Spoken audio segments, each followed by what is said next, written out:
мы стали понимать, а какие же все-таки микробы живут, чего они делают, примерно 20 лет назад. Какие шаги обычному человеку можно предпринимать, чтобы понять, а в каком состоянии микробиом находится? Самой простой диагностикой состояния твоего кишечника являются разные твои физиологические проявления. 50% населения в целом городского имеет проблемы со стулом. Не бывает так, чтобы человек был дефицитным, а в кишечнике все было хорошо. Скорее всего, все началось там. Любой кисломолочный продукт, любая ферментация – это очень хороший, оказывается, способ борьбы со стрессом. Хочется после этого сказать «зри в кишечник». Чем более разнообразное у нас питание, в смысле источников растительного питания, тем больше разных микробов будут жить у нас в кишечнике. Вот что мы точно должны убрать для того, чтобы сберечь свой микробиом?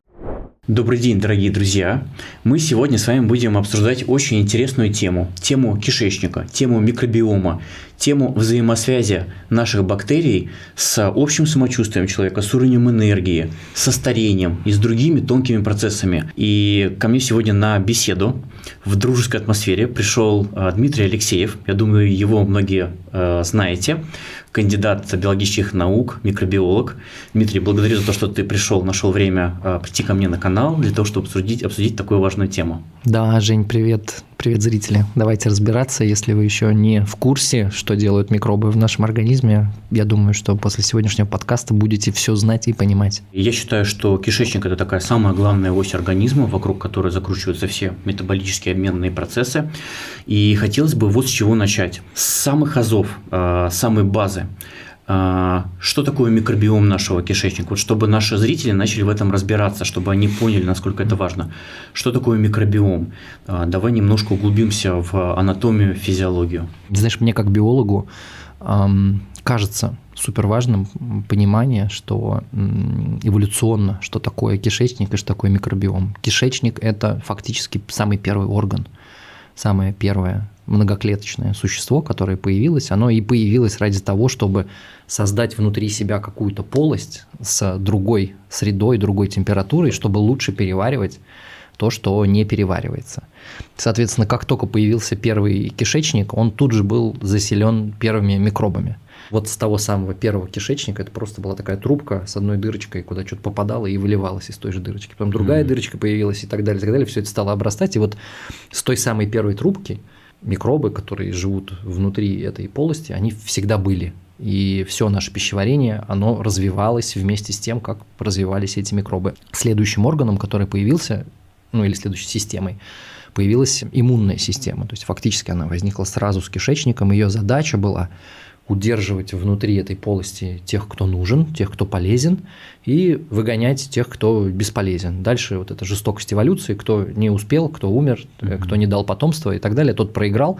Собственно, каждый раз выбиралась самая лучшая комбинация. И вот дальше помножить это на сотни миллионов лет, да, на количество вот этих вот поколений выбора каждый раз лучшей комбинации наших микробов, нашего кишечника, нашей иммунной системы. Потом вот эти все там лапки, глазки, мозги появились, и они, естественно, все уже были зависимы от того, что находилось в кишечнике. Ну и тоже надо понять, что мы сегодня будем говорить о мозге, но наш мозг, он нам нужен был изначально только для того, чтобы лучше убегать от кого-то, догонять кого-то, да, с кем хотим сделать детей. И самое главное, находить ту самую пищу, которая даст нам больше всего сил. То есть как будто бы кишечник с микробиомом – это неразделимая основа вообще всего, что у нас происходит. Если мы еще не до конца в это поверили, то у нас, говорят, онтогенез повторяет филогенез, то есть когда мы смотрим развитие эмбриона в кишечнике, все начинается, в утробе, в смысле, все начинается с той самой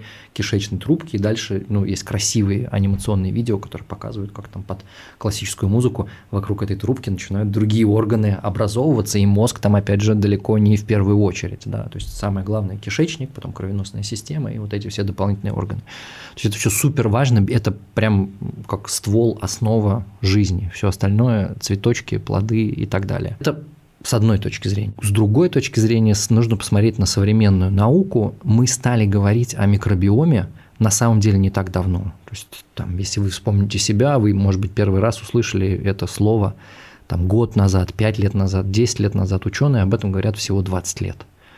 То есть по-настоящему мы стали понимать, а какие же все-таки микробы живут, чего они делают, примерно 20 лет назад. До этого Там, конечно, и Мечников говорил про микробы в кишечнике, и им уделялось там много внимания, но мы не могли их все пересчитать. Только современные генетические технологии позволили нам видеть тех микробов, которые мы раньше не видели, потому что не могли их вырастить. И как только у нас появился такой инструмент, что мы стали делать? Мы стали сравнивать людей здоровых и больных, толстых, худых, с таким недугом, с сяким недугом, какую болезнь сейчас с ней выбери, найдешь, ну, по крайней мере, одну, там, для диабета это сотни публикаций, когда мы сравниваем, что в кишечнике у диабетиков, а что в кишечнике у здоровых людей, и всегда есть отличия. То есть мы понимаем, что там в любом современном заболевании, да, отклонение от нормы, они все эти заболевания многофакторные, и микробиом – это вот часть этого большого пирога. Для многих вещей также мы понимаем, что изменения или нарушения микробиома, скорее всего, являются драйвером развития заболевания. И опять же, у нас уже есть научные публикации, то есть работы, где мы воздействуем на микробиом и получаем улучшение. Да? Даже если у нас есть какое-то стандартное лечение и так далее для этого заболевания. Если мы в дополнение еще работаем с микробиомом, еще лучше все происходит. И обратная сторона, мы можем найти какую-то группу пациентов, диабетиков, которых не можем сдвинуть нашим лечением, да? Но как только начинаем обращать внимание на микробиом, изменения все-таки происходят. То есть это неотъемлемая часть, получается, нашей терапии с точки зрения поддержания работоспособности, здорового старения и так далее. То есть если вы не болеете, хотите оставаться здоровым, похоже, что микробиом, начиная там от столетних людей, да, это то, на что стоит обращать внимание, потому что мы видим и в их привычках питания, и в том, что происходит, значимость этого фактора. Ну и дальше давай разбираться, как так сработало, да, почему он имеет такое большое значение. Я хотел бы, чтобы ты немножко рассказал про состав микробиома, потому что обычный человек знает, что есть в кишечнике лактобактерии, бифидобактерии. Мне кажется, это такой максимум познания среднестатистического человека. Когда у человека случилась там диарея, либо нарушение стула, человек идет за бактериями. Можешь поподробнее рассказать, вот какие бактерии населяют наш кишечник, чтобы так немножко расширить мировосприятие наших слушателей? Во-первых, надо сказать, что все наше тело населено микробами. Два органа защищаются особенно сильно от микробов. Это мозг и ребенок, когда развивается, то есть они, ну, там, условно практически стерильны. Кровоток достаточно стерилен, потому что как там появляются микробы, это просто сепсис. Вот. Но и там мы видим какие-то микробные процессы. А вот кожа, ротовая полость и так далее, и кишечник – самое населенное микробами место. И в контексте пищеварения, что такое микробы? Мы, когда едим, да, у нас есть разные фазы переваривания этой пищи. Ну, там сейчас мы говорим, что все начинается с того, как мы это там увидели или подумали об этом, потом обонятельное, все, там уже начинают ферменты у нас вырабатываться необходимые, потом благодаря вкусовым рецепторам, когда попадает в рот, у нас еще больше, там инсулин уже готов у нас выделяться, слюна переваривает, потом переваривается в желудке еще больше наших ферментов добавляется, потом тонкий кишечник, это вот там такие лабиринты нашего организма.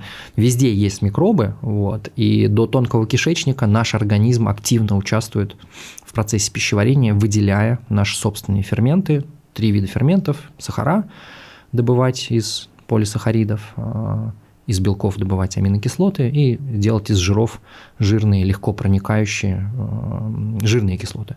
Вот, соответственно, когда еда прошла за тонкий кишечник, она попадает в такую дугу на картинке этого кишечника, и это все толстый кишечник. Вот мы перевариваем 12 часов, у нашего вида так устроено, и в толстом кишечнике еда еще находится, лежит еще 12 часов, и там как раз микробы занимаются доперевариванием того, что мы не смогли переварить. Такое строение нашего кишечника говорит о том, что мы, по-видимому, да, всегда питались достаточно большим количеством клетчатки, потому что фактически из естественной еды это единственный элемент, который мы не можем переварить своими ферментами. Клетчатка – это вот какие-то растительные элементы, да, ну, начиная от древесины, и дальше там много-много видов этой клетчатки. Они есть в каждом растении, вот, и поскольку растений много разных, да, клетчатка – это полисахариды, то есть разные виды сахаров, которые соединены между собой, ну, там, комбинаторно десятки тысяч можно составить разных химических причудливых связей, чтобы соединить между собой сахара. У нас в организме присутствует, ну, там порядка десятков всего лишь ферментов, которые может 10 разных связей между сахарами разделить. То есть какие-то простые, несложные сахара мы, опять же, начиная там с ротовой полости, можем добывать.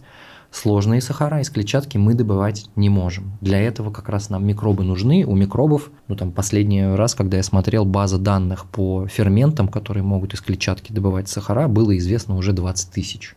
Перечислено, то есть мы знаем генетический код этого фермента. Они нам для этого нужны, чтобы питаться разнообразием растений. Нам нужно разнообразие вот таких помощников. Соответственно, в толстом кишечнике на 1-2 порядка больше микробов, чем во всех остальных местах. Что происходит, когда уже такой смоченный, перетертый, пережеванный и так далее пищевой химус или комок поступает в толстый кишечник, он максимально обсеменяется микробами, и они как бы внутри вот этой всей каши начинают есть и давать потомство, Чтобы понять масштаб того, как микробы быстро и активно растут, мы понимаем, что фекалии, да, наш стул, сухая масса на 60-70% состоит из наших микробов. Да, то есть это у нас может быть в голове такая мысль, что это вот еда, которую мы не доели. Нет, это внуки, правнуки, праправнуки и так далее, тех микробов, которые жили в нашем кишечнике толстом, когда еда туда только попала. И, соответственно, в процессе того, как они едят, они производят разные вещества метаболические, которые нужны им самим для того, чтобы питаться. И наш организм, не будь он дурак, он понимает, что я тоже могу отсюда есть. То есть у нас прямо клетки стенок кишечника вот эти все микробные метаболиты, соединения впитывают. Единовременно в крови находится до 200 известных нам всего лишь, да, известных нам метаболитов микробного происхождения. То есть мы, опять же, мы настроены на то, что они у нас есть. Если мы возьмем животного, да, и уберем из него всех микробов от рождения, сделаем его стерильным, оно до нормального уровня не разовьется. Оно будет болеть, будут всякие иммунные все у него процессы, и когнитивно оно тоже не разовьется. То есть прям необходимая часть нашего развития. Основной метаболит, поскольку основная еда микробов – это непереваренная клетчатка, основное, что они производят, это жирные кислоты. Это основа всех жиров, которые у нас в организме. В наших клетках и в нашем жире это такие длинные, разветвленные, да, там 17, 18, 20 остатков жиры. Микробы производят самые короткие, 1, 2 и 3. Да, длиной ацетат, пропионат, бутират. Бутират самый основной для нашего кишечника, клетки нашего кишечника, прям через клеточную стенку легко, потому что жиры через жиры проходят, впитывают этот бутират, используют его напрямую для питания. На 70-80% питания нашего кишечника, клеток нашего кишечника, это то, что делают микробы. То есть к нашему кишечнику не подходит такое большое кровяное русло, да, оно его не питает, потому что там еда и так есть. Да, ты живешь на кухне, ты кишечник, тебе не нужна никакая доставка, ты просто берешь с этой микробной кухни и что-то ешь. Как только кишечник питается, что делают эти клетки? Они, во-первых, активно растут. Надо понимать, что клетки кишечника – это самые быстрорастущие, слизистые вообще, самые быстрорастущие клетки в нашем организме. Примерно за 5 дней вот от стволовой клетки, которая находится там внизу такого углубления, да, в крипте, до самого окончания слизистой проходит, пока вот клетка поделилась, она выросла, и через 5 дней она слущивается, уходит туда, в просвет. Ее такой вот цикл жизни, постоянное обновление слизистой – это часть ее защиты. И эти же клетки, то есть мало того, что они сами растут, они еще выделяют специальное вещество.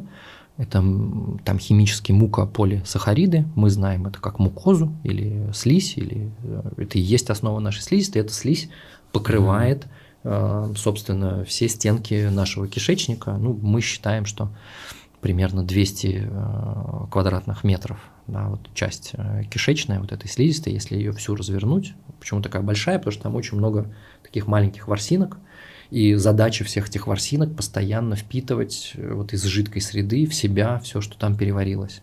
При этом внутри кишечника среда суперагрессивная. То есть, как бы аналогия такая, что если мы достанем вот этот химус, да, непереваренную еду и капнем на кожу, то в течение минут мы получим химический ожог, потому что там активные ферменты, там желчь находится и так далее. И кожа у нас грубая. Слизистая – это один слой клеток, она очень тонкая, очень нежная.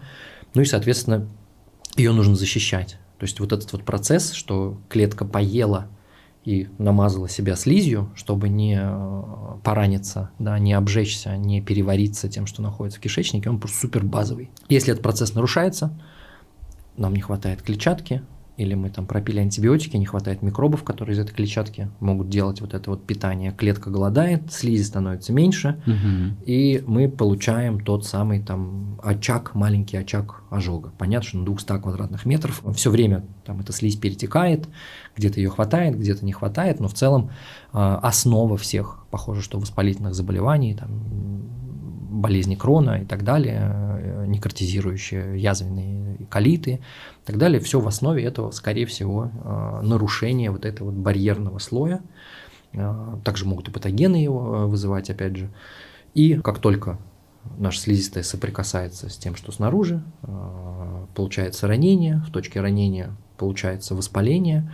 Воспаление тоже суперважный процесс, потому что сразу за слизистой кишечника находится депо наших иммунных клеток. Ну, раньше считалось, что 70% всех иммунных клеток находится под нашей слизистой. Сейчас были какие-то работы по пересчету, но в любом случае много. Да, то есть не сильно там мы ошиблись, буду спорить, там 70, 50 или 30%, но для нас не так важно. При этом под этой слизистой кишечника нету органов, которые производят эти клетки. То есть эти клетки производятся там в костном мозге, в вилочковой железе, и потом они плывут туда под слизистую, потому что это основное место их работы. Они еще не до конца созрели, и вот эти вот молодые иммунные клетки, благодаря тем сигналам, которые поступают через слизистую, они либо превращаются в провоспалительные клетки, да, то есть обучаются, они думают, что, наверное, там какой-то поселился плохой микроб, это основная их работа, да, плохих, хороших сортировать. Плохой микроб, узнают, какой плохой микроб, вооружаются конкретно против него и дальше мигрируют и либо вдоль слизистой, либо по всему нашему организму, и, скорее всего, все воспаление, которое может проявляться как какие-то кожные истории, как какие-то боли в суставах даже, оно все возникает тоже из кишечника благодаря тому, или не благодаря, а из-за того, что достаточно большой поток плохих сигналов опасности, да, за счет проницаемой слизистой попадает в иммунной системе, она готовит уже очень большую армию, и эта армия по всему организму бегает и ищет вторженцев, чтобы их уничтожить. Если у нас со слизистой все в порядке, нормальное питание, достаточное количество вот этих вот короткоцепочечных жирных кислот, тогда иммунная система это видит, она выключает воспаление, и у нас противовоспалительные клетки обучаются, образуются. Они также потом идут по всему организму и всем говорят: ребят, у нас в кишечнике все в порядке, выключаем режим воспаления, выключаем режим войны. Ну и вот современный человек, он поэтому как бы в диапазоне от там максимального воспаления до нуля где-то должен расположиться. Скорее всего, из-за нашего питания мы где-то туда ближе к нехорошей зоне. Да, но воспаление процесс хронический, то есть умноженный там на десятки лет, пока у нас проявится то, что мы потом благодаря там медицинским классификаторам назовем заболеванием, пройдет очень много времени. Да, то есть чаще всего это такой длительный хронический процесс. И в этом один из минусов, да, когда мы начинаем работать с микробиомом, то, чтобы привести все в порядок, иногда нужно столько же времени, сколько мы это все нарушали, ломали и так далее. И вот эта вот взаимосвязь, питание, которое регулирует этих микробов, вещества, которые они производят, то, как они питают слизистую, то, как они питают, и то, как они влияют на иммунную систему, вот это все создает такую сложную, такой микробно-тканевой комплекс, сейчас называют это ученые, то есть и наши собственные ткани, и микробы, и все, что они делают, и еда на самом деле здесь влияет. Ученые пытаются в этом разбираться, поскольку разных видов микробов, которых мы находим в кишечнике, около 1000. Дорогие друзья, также хотел вам напомнить то, что я веду свой авторский телеграм-канал, на котором в достаточно большом количестве делюсь разной пользой. Все, что связано с медициной, оздоровлением, нутрициологией, фитотерапией. Мой канал является авторским, поэтому я там дополнительно рассказываю, как я работаю со своими пациентами, свои авторские клинические случаи. Поэтому обязательно подписывайтесь на мой телеграм-канал. Ссылочка будет внизу в описании под видео. Да, вот это очень важная фраза, потому что люди знают там лактобактерии, бифидобактерии, как будто других не существует у нас. Да, почему сложилось так с лактобактериями и бифидобактериями? Потому что это там есть еще кишечная палочка, да, тоже мы ее знаем, потому что они были в самых старинных анализах, которые мы когда-то, может быть, сдавали. До сих пор они как бы вот в этих вот там стандартных копрограммах, мазках и так далее изучаются. Это единственные микробы из нормальных микробов кишечника, которые вырастут на чашке. Все остальные микробы, они настолько зависимы друг от друга, то есть за эти сотни миллионов лет эволюции они настолько привыкли жить вот в этом сообществе, что если его одного посадишь на чашку, он там расти не будет без своих друзей. И мы поэтому его никогда не увидим. Да, мы бы сказали, вот там, наверное, никого нет, никто же не вырос, но нет.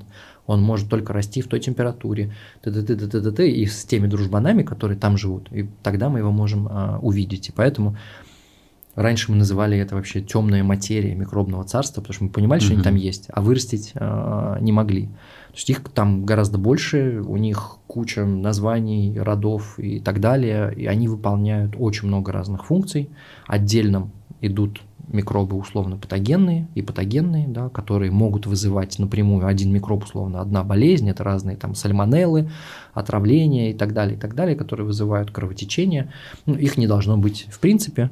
Вот. И тоже интересно про все вот эти вредные микробы, которые у нас поселяются, мы видим, что само нормальное сообщество микробов, разнообразное, достаточное, накормленное, оно очень хорошо противостоит. Да? То есть мы не заразимся, даже если оно там будет в среде, или перенесем очень легко, потому что они активно с этим борются. Если с микробиомом в кишечнике все плохо, то мы подхватываем гигантское количество всяких, вот из какая бы стерильная ни была пища, да, мы все равно гораздо больше подвержены вот таким отравительным процессам, они у нас будут происходить тяжелее, выгнать этих микробов будет тяжелее, потому что они приходят, ну, это вот, знаешь, как хорошее микробное сообщество в кишечнике, это как такой вот город, где много разных жителей с разными профессиями, и он такой очень устойчивый, очень такой разнообразный, интересный и так далее, а вот такой человек городской, да, и часто прям есть этот термин западный тип питания, да, когда очень скудное питание, очень мало клетчатки.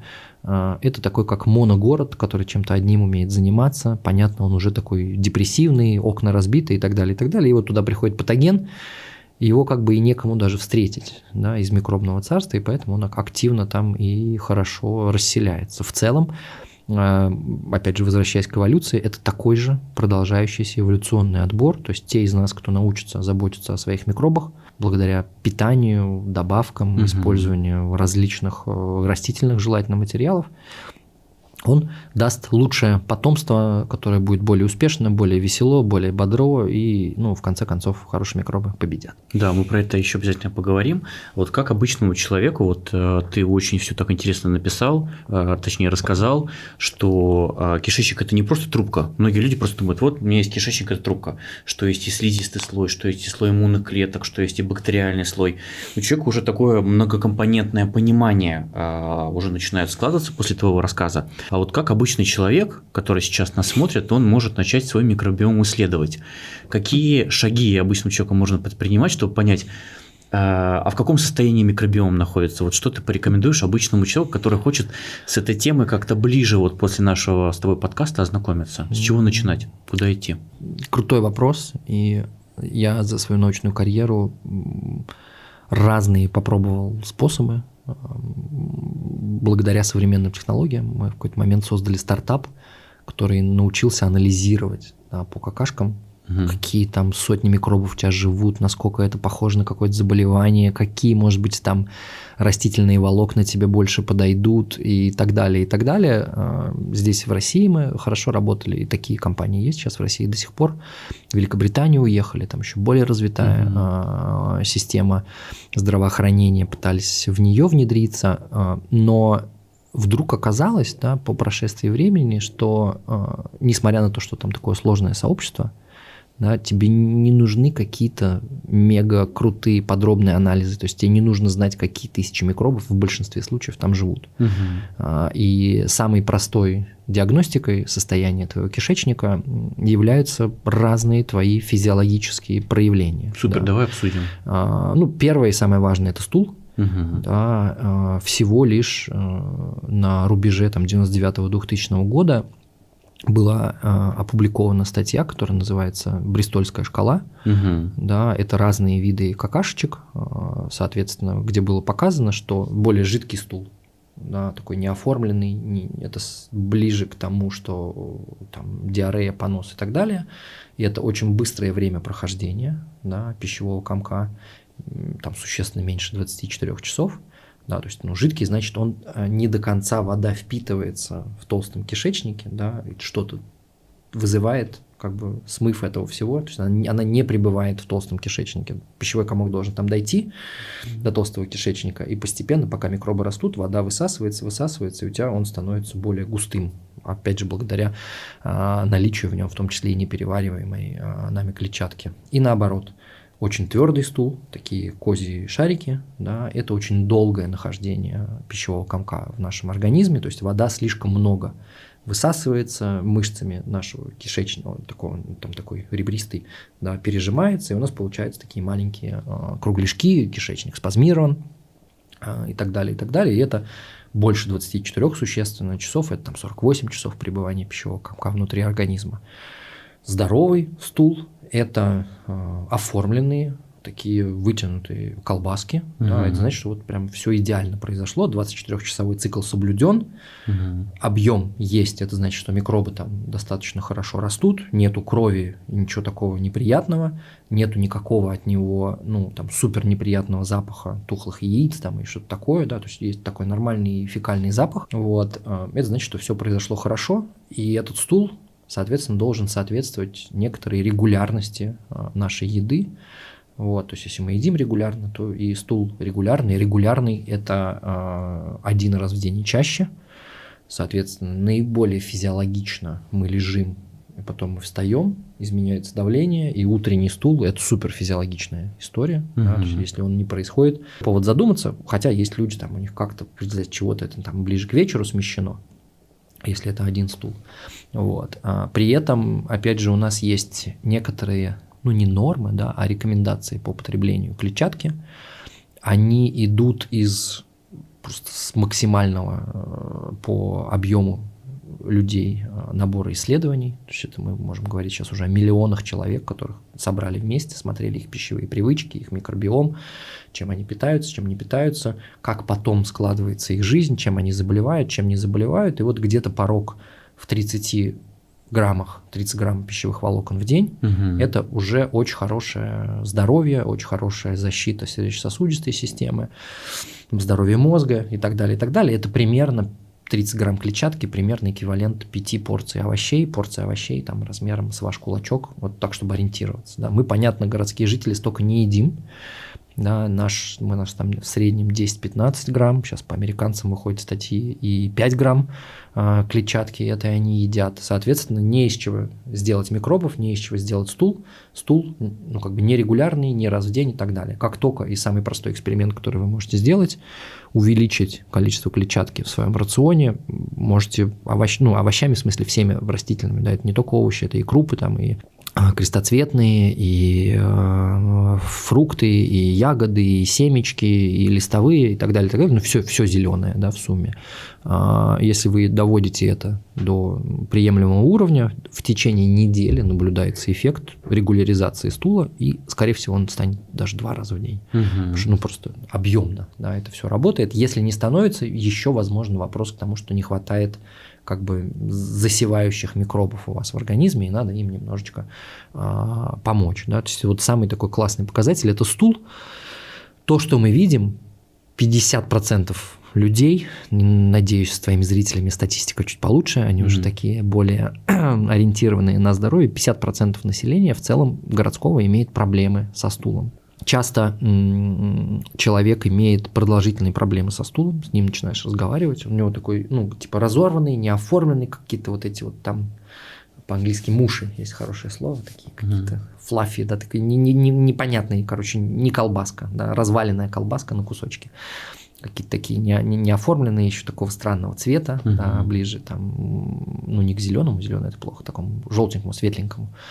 Вот. То есть он быстрее прошел, чем надо, не успел там оформиться, и человек думает, что это норма. Я говорю, а давно у тебя так? Он говорит, слушай, что-то я там в институте начал учиться, из дома там переехал, и вот стал там есть доширак. Там, перестал маму бабушку готовить. Да. И вот все вот развалилось. Он говорит, я-то думал, это норма, а что, типа в этом есть что-то не так? Это, конечно, не так. Да? Это надо исправлять. И хорошо, когда мы можем просто питанием, интервенцией вот в то, что мы едим, это исправить. Опять же, есть добавки из клетчатки, они не являются, по сути, БАДами.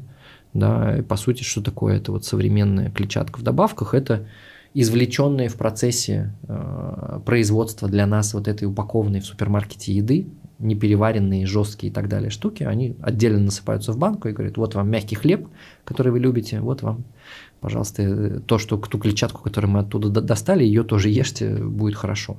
Там самая дешевая, знаменитая клетчатка – это сибирская клетчатка, которая уже там 100 лет в обед, она производится из, в основном, пшеничных отрубей там с разными добавками. Одна из модных клетчаток, сейчас появившихся и известных, да, это псилиум. Псилиум – это шелуха семян подорожника. Где-то с 70-х годов он исследуется, он дает такой хороший гель, даже его когда насыпаешь в воду, ты уже видишь такую гелевую массу. Это примерно прообраз того, что должно происходить с нашим пищевым комком. Есть тоже там разные инулины, арабиногалактаны, то есть все разнообразие вот этих клетчаток нам подходит. Общий принцип, что выбирать, чем разнообразнее, тем лучше. Если мы добавляем эту клетчатку, и у нас происходит улучшение, значит, нам просто не хватало пищевых волокон, давайте это есть. Опять же, следующий фактор, который часто обращает на себя внимание, состояние кожи, да, то есть любые регулярные ее покраснения, реакции говорят о том, что внутри организма идет какой-то воспалительный процесс, и у нас мы как бы гиперреактивны на нашей коже, там за исключением периода полового созревания, когда вот там эти прыщики связаны просто с изменением непривычным там для нашего организма гормонального фона. Во всех остальных случаях, скорее всего, воспаление идет откуда-то с нашей слизистой. Да? И вот этот вот провоспалительный фон клеток, которые идут от кишечника, влияет на то, как наша кожа будет реагировать на какую-то нормальную для другого человека, там, не знаю, еду и так далее, и так далее. То есть вот красная, реагирующая на нас кожа, это тоже фактор. Опять же, улучшаем стул, пищеварение и так далее. Кожа проходит. У меня был эксперимент, была помощница. Мы экспериментировали одновременно пробиотики и разные волокна из грибов. Тоже, кстати, хороший источник волокон. Я не знаю, у тебя есть там в магазине же грибы? Да. Вот этот вот Lion's Mane. Да, ежовик гребенчатый. Да, ежовик гребенчатый. Он интересно, вот я не знаю, насколько ты там в традиции азиатской или европейской в китайской. Китайской, да. Вот я говорил с одним китайским доктором, у него там и клиника своя, и магазин. Он говорит, интересно, что ежовик и в китайской медицине, и в европейской медицине является королем пищеварения. Так и есть. Это, знаешь, вот какая-то такая маркетинговая уловка для людей, что вот ежовик гребенчатый, он только для мозга. На самом деле, если читать первоисточники, то испокон веков этот гриб назначали именно для восстановления микробиома, для восстановления кишечника. И я когда своим пациентам, которые такие современные, приходят, там YouTube посмотрели, телеги читают, там биохакингом занимаются, и они говорят, Евгений, типа, чего назначили ежовик, как бы у меня все хорошо с когнитивной способностью. Я говорю, так он же для кишечника. В смысле для кишечника? Все же пишут. Да. Вот тут такая, как, маркетинговая уловка, но, может быть, и отчасти она хорошая, потому что человек поработает дополнительно и с кишечником, вот, но реально изначально в Китае… Насколько я понимаю, еще интересно, что для кишечника более низкая дозировка этого ежевика подходит. Да, все верно. Начинаешь ее увеличивать, и тогда уже есть нейро какой-то вот этот вот эффект и так далее, и так далее. С волокнами грибов неоднозначно и очень интересно, что похоже, что в процессе их переваривания все равно остаются достаточно большие куски этих волокон, которые захватываются нашими иммунными клетками, и откуда-то, это тоже то есть поразительно, да, то есть как какие-то врачеватели где-то в Китае отдельно и где-то в Европе отдельно открыли эти свойства, что эти кусочки волокна из гриба, это там бета-глюканы в основном разные, да.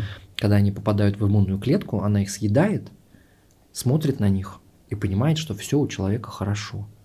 И воспалительный процесс переключается в противовоспалительный процесс. То есть мы снимаем нагрузку, да, при помощи, то есть он мало того, что кормит микробов, он еще и дополнительно переключает нас из режима воспаления в противовоспалительный режим.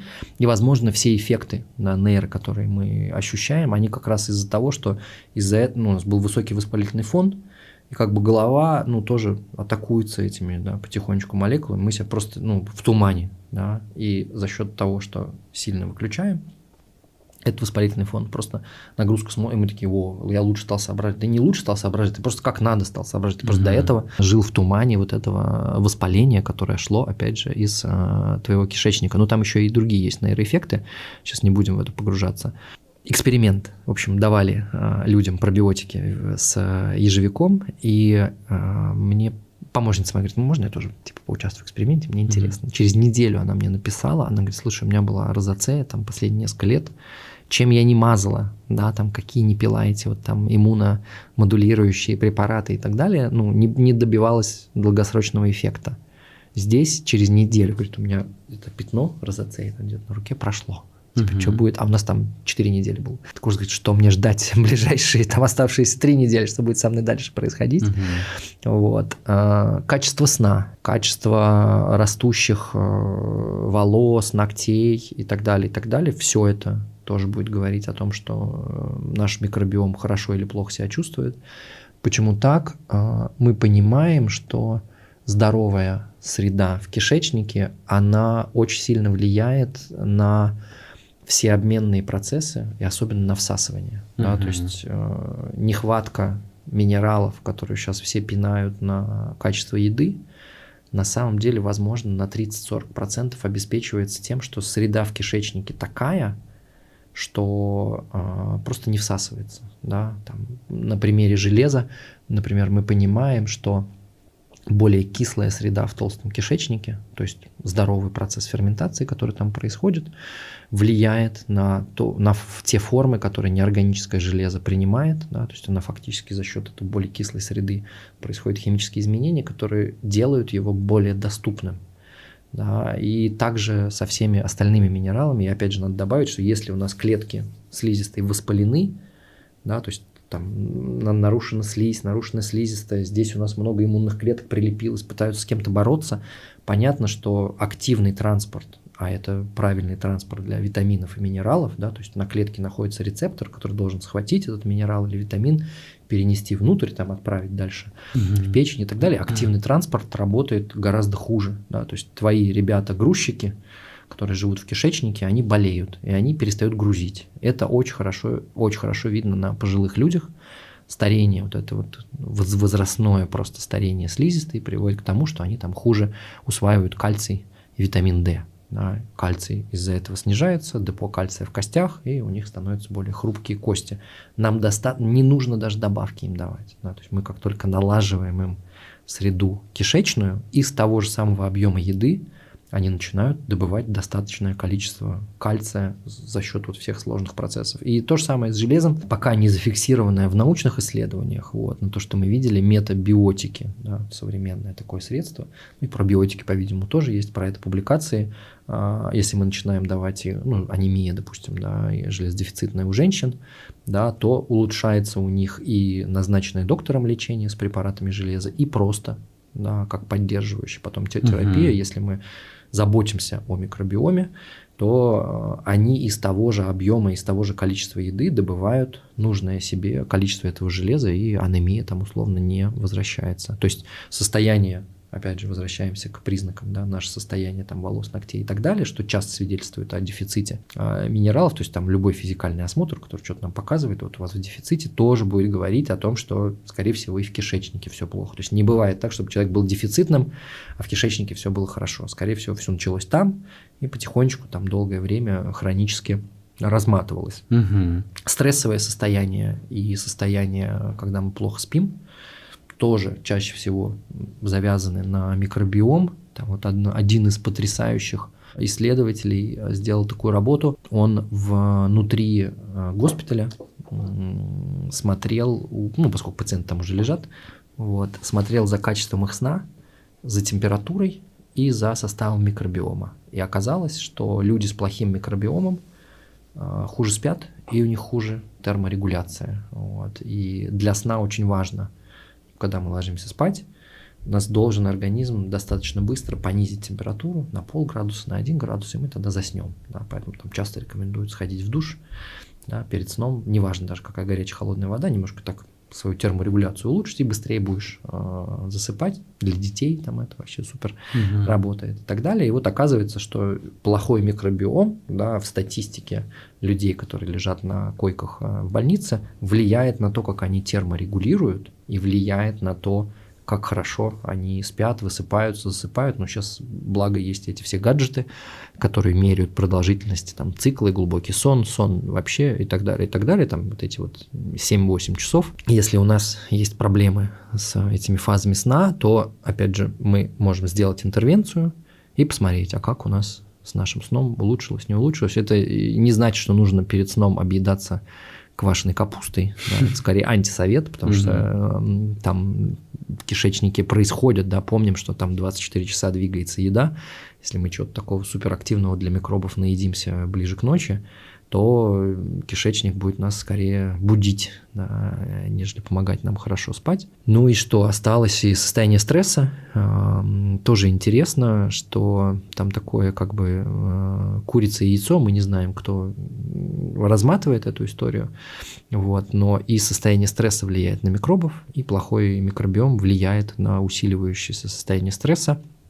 Кисломолочные микробы, которые умеют хорошо жить при правильной кислотности нашего кишечника, там в программе стандартной, да, это самый простой анализ, можете его сдать, посмотреть, там куча всяких интересных показателей. Там есть простой показатель pH кала, да, он там от 6 до 8, мы знаем, что ближе к 6. Это большой разбег на 2 единички pH, что на самом деле это, ну, как бы не норма у человека, который ест больше овощей, у вегетарианцев, у тех, кто ест много клетчатки, ближе к 6, у тех, кто не доедает, ближе к 8, то есть более щелочной pH. И вот оказывается, что чем ближе у нас pH в кишечнике в кислую сторону, в толстом кишечнике, тем лучше кисломолочные микробы производят один из метаболитов, который называется гамма-аминомасляная кислота. Гамма-аминомасляная кислота производится в нашем организме, она нужна очень сильно нашим нервным клеткам, да, и это тормозящий нейромедиатор. Да, и то, что мы активно разгоняемся, да, почувствовав какую-то там угрозу социальную и так далее, то, что мы там более агрессивные и так далее, это часто говорит о том, что вот у нас дисбаланс по нейромедиаторам, и можно как этот гамк, да, там, принимать отдельно, как добавку, а можно просто позаботиться и завести себе микробов, которые сами будут производить этот гамк для там, сравнения, да, там 500 мг, по-моему, стандартная добавка гамма-аминомасляной кислоты, а литр кимчи, там один из микробов, да, там смотрели разные микробы, которые есть в кимчи, один из микробов в литре кимчи делает 100 мг.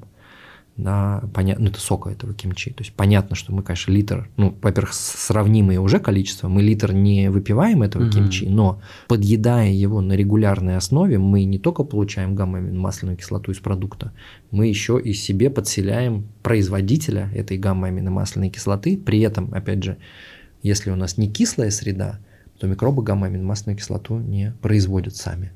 да, и поэтому нам как бы хорошо бы создать условия еще для производства, но и это, знаешь, как мы просто по верхам пробежались, какие-то, может быть, самые яркие случаи, которые я вот прям мгновенно вспомнил или люблю рассказывать. Любой кисломолочный продукт, начиная там от хорошего кефирчика, чем домашнее причем, тем лучше, вот, любой кисломолочный продукт, любая ферментация, это очень хороший, оказывается, способ борьбы со стрессом. Я там очень хорошо общаюсь с огромным количеством людей, которые прям вот делом своей жизни сделали ферментацию. Они все отмечают, насколько вот они, как сообщество, более спокойные, такие, ну, то есть тормозящий нейромедиатор, в общем, этим все сказано. Постоянный стресс, хаотичное питание, фастфуд, продукты с химическими добавками, алкоголь, нарушение режима сна. Все это зачастую приводит нас к серьезным проблемам с желудочно-кишечным трактом. Наверняка вы замечаете то, что у вас могут быть странные симптомы, такие как тяжесть, вздутие живота, изжога, избыточная тяга к сладкому и мучному. Все это говорит, скорее всего, о том, что ваш желудочно-кишечный тракт нуждается в помощи. И даже если вас ничего не беспокоит, это может привести вас к таким неприятностям, как слабый иммунитет, частые простуды, проблемы кожи, волос, ногтей, вздутие, газы, колики, нарушение стула, как запора, так и диареи, слабость, апатия и отсутствие сил и жизненной энергии. И я уверен, что, скорее всего, вы попробовали уже большое количество разных методов для восстановления желудочно-кишечного тракта. Это и пробиотики, и пребиотики, и разные препараты. Но, к моему большому сожалению, это не всегда срабатывает, поскольку не все препараты работают с истинной первопричиной. Я бы вам хотел предложить свое решение данной ситуации, поскольку я 13 лет уже помогаю всем своим пациентам решить проблемы желудочно-кишечного тракта. Сегодня я хочу поделиться с вами своим проверенным, эффективным, безопасным решением на основе натуральных природных компонентов. И это моя такая авторская разработка, набор, который называется «Здоровое пищеварение». Набор действует бережно, эффективно, и уже через 2 недели вы заметите, как происходит улучшение работы желудочно-кишечного тракта. Улучшается система пищеварения, уходит дискомфортное ощущение, улучшается состояние кожи и появляется больше энергии. В состав данного набора входит 2 сбора моей авторской разработки и гриб рейши. Сбор номер 1, он снимает все воспалительные процессы в желудочно-кишечном тракте, восстанавливает микрофлору и улучшает работу пищеварительных желез. Сбор номер 2 больше нацелен на восстановление микрофлоры, на работу с той самой патогенной флорой, про которую мы очень много говорим. И 3-й гриб, рейши, который входит в состав данного набора, он эффективно снимает воспаление в желудочно-кишечном тракте, в целом улучшает пищеварение и восстанавливает тот самый микробиом, про который мы с вами очень-очень много общаемся. Я уверен, что данный сбор вам сможет помочь решить ваши проблемы. Приобрести данный набор можно со скидкой 10% по промокоду ЖИВОТ. Ссылочка на данный набор будет внизу в описании под видео. Столько всего интересного рассказал. Вот есть такое выражение литературное: Козьма Прутков «зри в корень». А мне хочется после этого сказать «зри в кишечник». То есть столько всего от кишечника зависит. И вот последнее то, что рассказывал про дефициты. Ведь сейчас существует такая мода на огромное количество БАДов, добавок. Иногда пациенты приходят, мне показывают фотографии своих столов. Я все время тоже объясняю, я говорю: ребята, вот да, я к БАДам хорошо отношусь, но давайте заниматься кишечником, давайте улучшать усвояемость. Много очень железодефицитной анемией занимаюсь, и меня друзья, коллеги спрашивают, слушай, а как ты восстановишь железодефицитную анемию, ты же железо не назначаешь. Я говорю: ребята, все это можно восстановить, если кишечником заниматься. Сейчас тем более столько есть хороших продуктов, и я это сборами решаю, пробиотиками, пребиотиками, использую твою клетчатку Алексеева. Вот, я ее тоже назначаю и рекомендую всем своим пациентам. Вот просто тоже для примера расскажу про эту историю. Мы случайно совершенно стали заниматься производством клетчатки, и если бы не те эффекты, которые мы наблюдаем, а сейчас у нас уже десятки тысяч человек, вот, мы бы, может быть, даже и бросили. Но вдруг мы поняли, что мы наткнулись на некоторую логику вот этого микробного мира.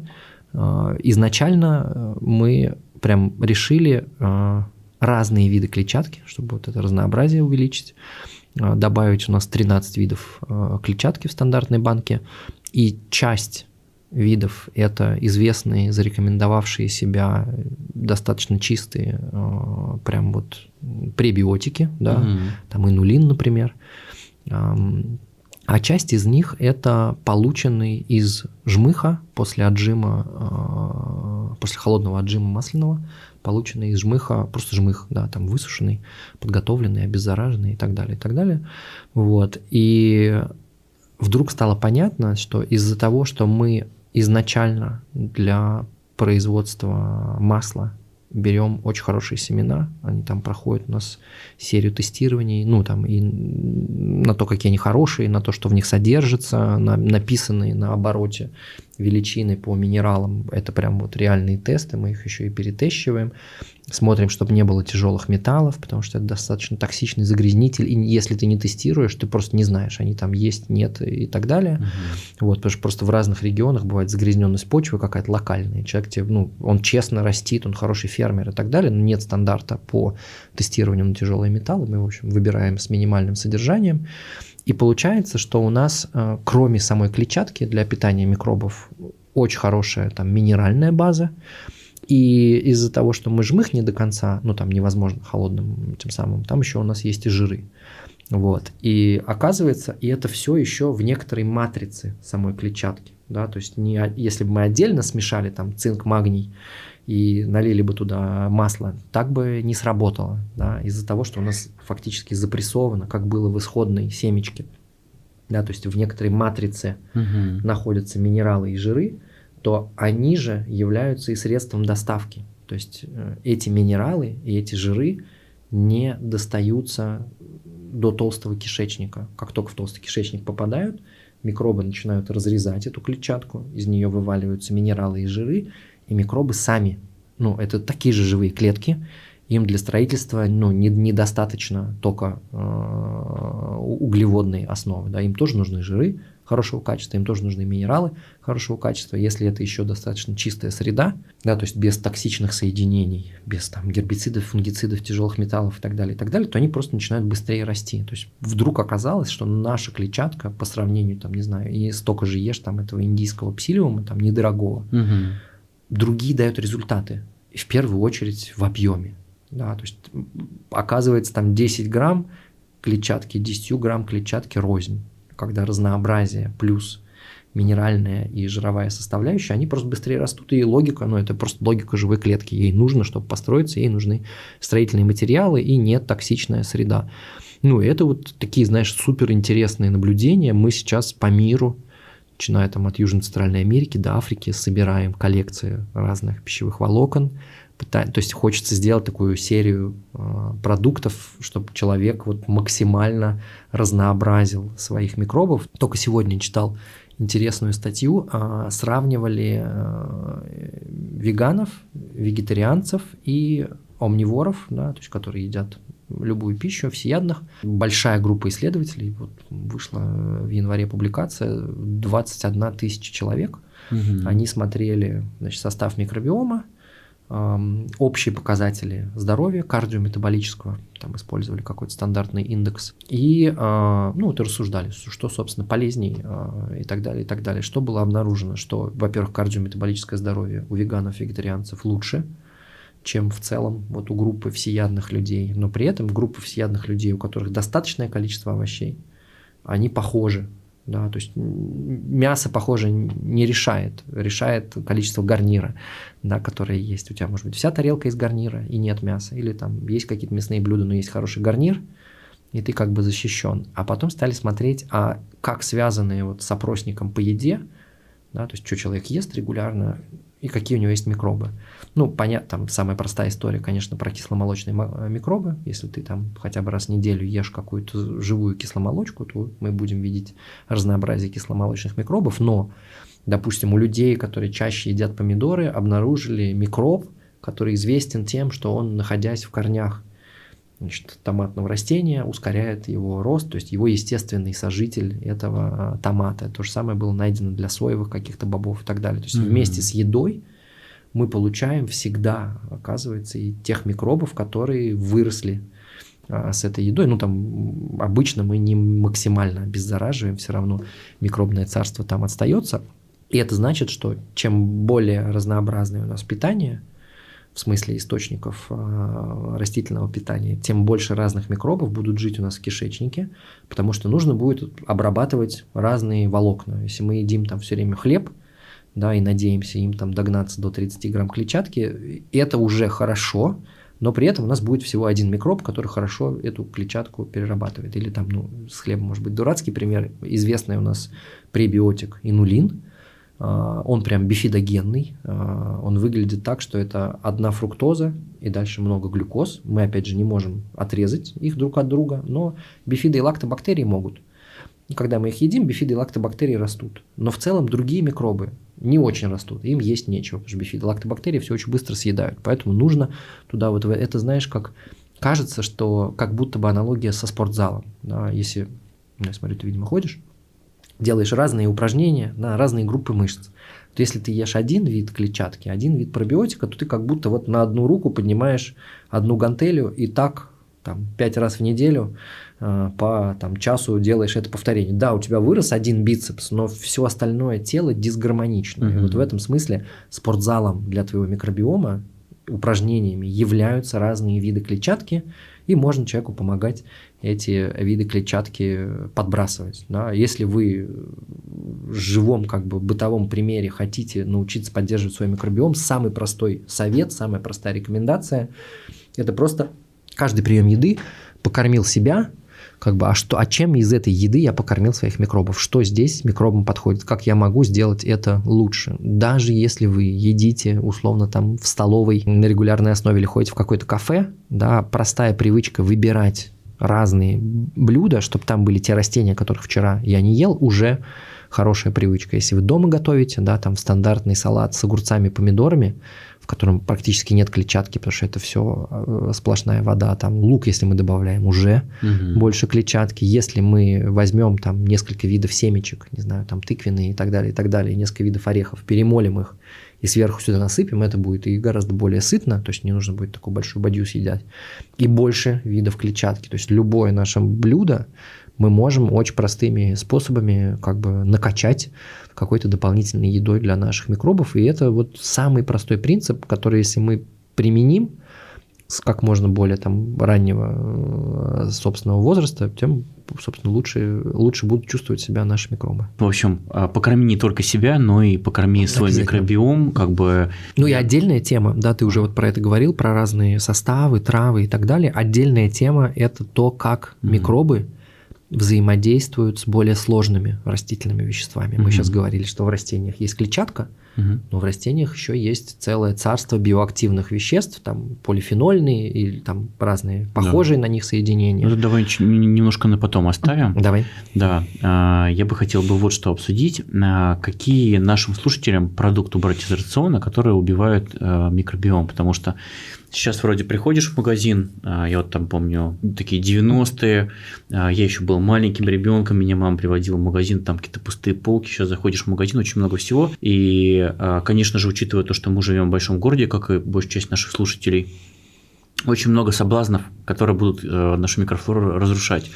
Вот что мы точно должны убрать для того, чтобы сберечь свой микробиом, для того, чтобы сберечь вот этих наших помощников, которые следят за состоянием нашего организма. Вот хотя бы, может быть, с десяток продуктов, или может быть, 8 продуктов таких базовых. И было бы хорошо, если бы ты объяснил, почему мы их должны брать, то есть почему именно они разрушают, по какому механизму это происходит. Да, во-первых, точно нет супер демонических продуктов. Да? Вопрос всегда в некоторой мере.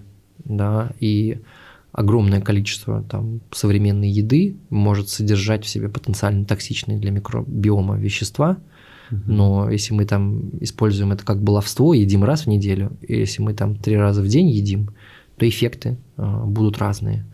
Самый простой пример – это добавленный сахар. Добавленный сахар мы едим в больших количествах, в среднем население России 110 грамм в день потребляет добавленного сахара. Это в соках, газировках, кетчупах, в хлебе. Он во всем содержится, что промышленно произведено. Если это не что-то для здоровья, то туда добавляют обычно сахар, и в том числе и для вкуса, и как консервант, и так далее, и так далее. Просто технология немножко замкнулась на этот сахар, потому что он стал дешевым, и туда его хорошо добавлять, и люди хорошо это едят, потому что сладенькое нам приятнее, чем не сладенькое. Какой механизм?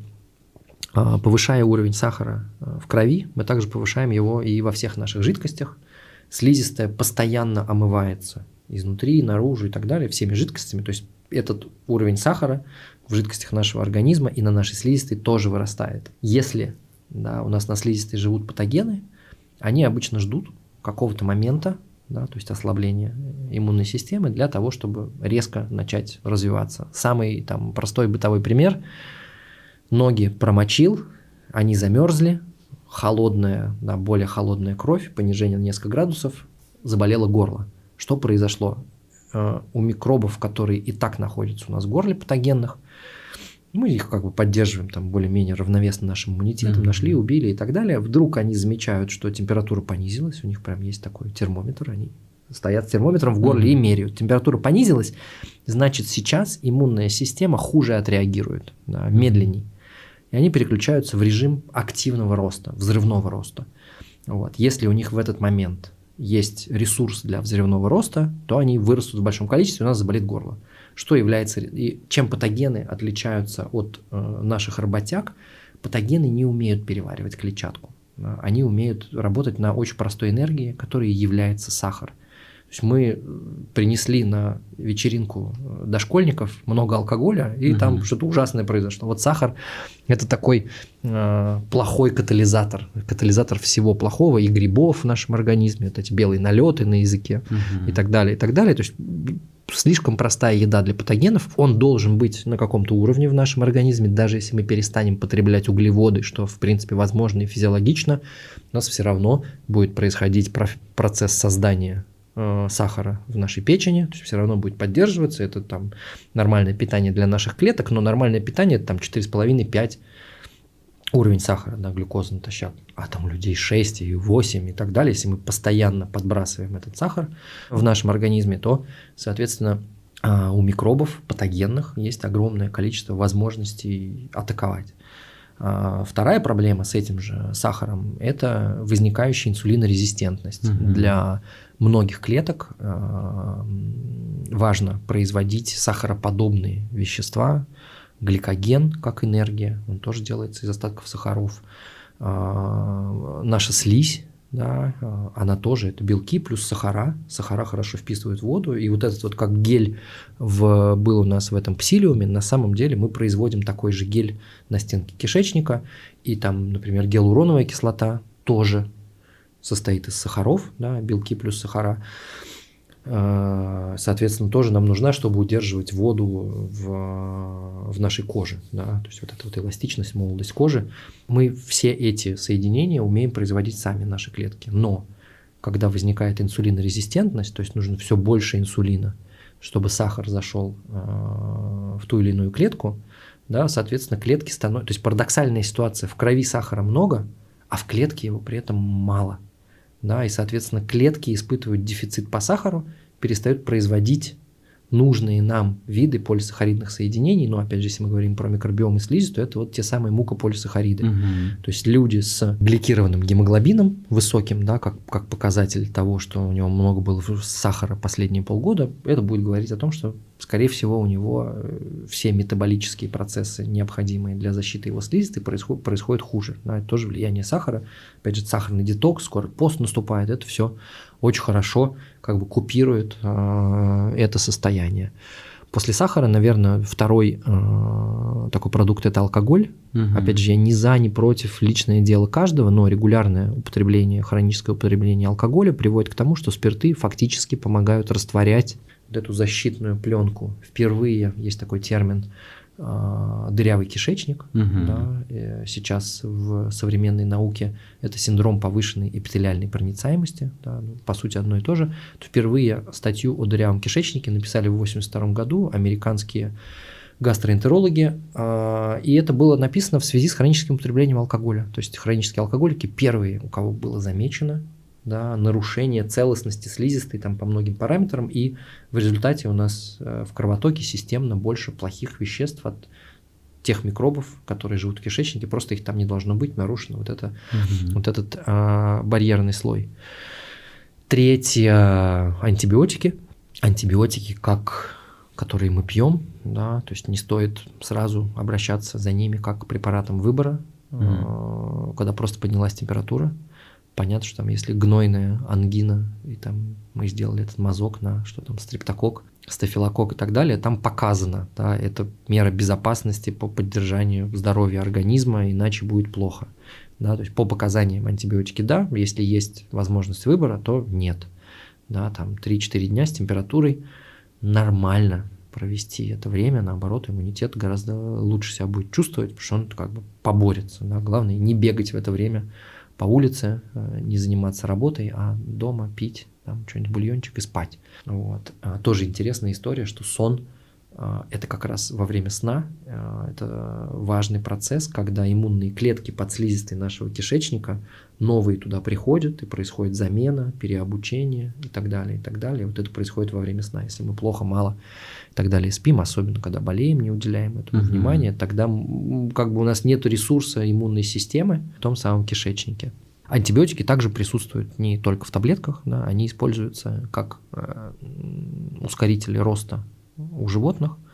Оказывается, если мы животному отравим весь микробиом антибиотиками, по чуть-чуть давая ему, каждый раз добавляя просто в корм, и это известный эффект, то, соответственно, оно будет быстрее набирать вес, да, может быть, не из тех компонентов, но ты же продаешь как бы на килограммы, да, зачем тебе делать так, чтобы у твоего животного было больше стула, да? Ты перестаешь растить у него микробов, он начинает быстрее набирать массу.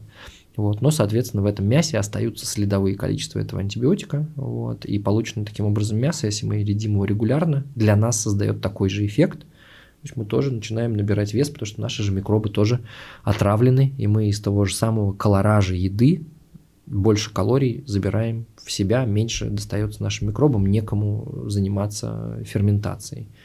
Сюда же относятся тоже, к сожалению, вещества, которые соединяют жирную и водную фазу в современной промышленно произведенной еде, то есть так называемые эмульгаторы. Что они делают? Они помогают растворить жир, да, и соединить его с водой. Эти вещества достаточно устойчивы, и когда они попадают внутрь нашего кишечника, они нарушают, у нас тоже там разные слои, да, в стенке кишечника, они способствуют тому, что эти слои тоже нарушаются, легче гомогенизируются, смешиваются и так далее. То есть вроде как для там, вкусовых сосочков приятно, какая-то такая непонятная масса из разного смешанного всего, и вроде бы добывается пищевая ценность, но проблема в том, что вещества, которые это добывают, они также гомогенизируют у нас все внутри, и показана эта история. Неоднозначное влияние подсластителей на сегодняшний момент. То есть, там, когда люди спрашивают, какой подсластитель использовать, здесь уже проблема или болезнь, она уже в самом ответе, в самом вопросе содержится. Там я даже не могу ответить на этот вопрос, а зачем, правильный ответ, а зачем использовать подсластитель. Да? Если мы какое-то время проведем без искусственного вкуса сладкого, проведем с естественными вкусами, у нас вкусовые рецепторы сладкого начнут лучше работать, и нам будет гораздо вкуснее совершенно обычная еда. Да, это и соль, и сахар при каком-то периодическом просто исключении. Не говорю, там, запретите себе все, но, скорее всего, если вы едите сладкое бесконтрольно на 2-3 недели или там на пост, исключите это, то та же самая еда, которую вы ели там, за 40 дней до этого, вы возьмете в рот, это будет супер сладко. Это просто не у вас сосочки очистились, да, то есть это переизбыток вот этого всего в промышленной еде, подсластители. Они, поскольку похожи на сахар и рецепторами нашими на языке воспринимаются как сахар и дают нам то самое чувство сладкого, они, собственно, также похожи на сахар и для микробов. И у микробов тоже есть рецепторы этого сахара, и они запускают процессы, подобные диабетическим. Было показано для нескольких там, промышленных подсластителей, это всякие аспартамы и так далее, и так далее. Там растительные, подсластительные, скорее всего, там более безопасные, там это вот из стевии, или сейчас появляются сладкие белки различные. Вот. Но в целом наверное, нет необходимости, да, то есть такой вопрос к осознанному себе, а зачем мне столько вкуса сладкого, почему я не получаю удовольствие от горького, кислого и так далее, и так далее. Вкусов достаточно много, и мы можем в себе свой мозг даже развивать за счет того, что пробуем разные вкусы. В этом смысле там естественная ферментация и ферментированные продукты – это всегда новый вкус, и это всегда супер интересно. Просто нужно как бы внутреннее любопытство направить в эту зону. Чего у нас 5 получилось? Рафинированная еда. Вот это тоже интересный эффект. Что такое рафинированная еда в применении к растительным твердым компонентам? Чаще всего это перемалывание. То есть перемалывание во что-то очень мелкое. Как вот у нас есть батон нарезной, супер мягкий вообще. Вот когда он только изготовлен, он супер мягкий, его есть очень приятно. Вообще это невероятное удовольствие вот мы получаем от просто того, какой он мягкий. Поэтому люди выбирают мягкое, а не твердое. Но проблема в том, что там все очень сильно перемолото, и то, что при перемалывании, соответственно, сложные структуры полисахаридные механически разрушаются, и эти углеводы, то есть быстрые углеводы, они гораздо быстрее превращаются в сахар под воздействием нашего фермента и не достаются нашим микробам.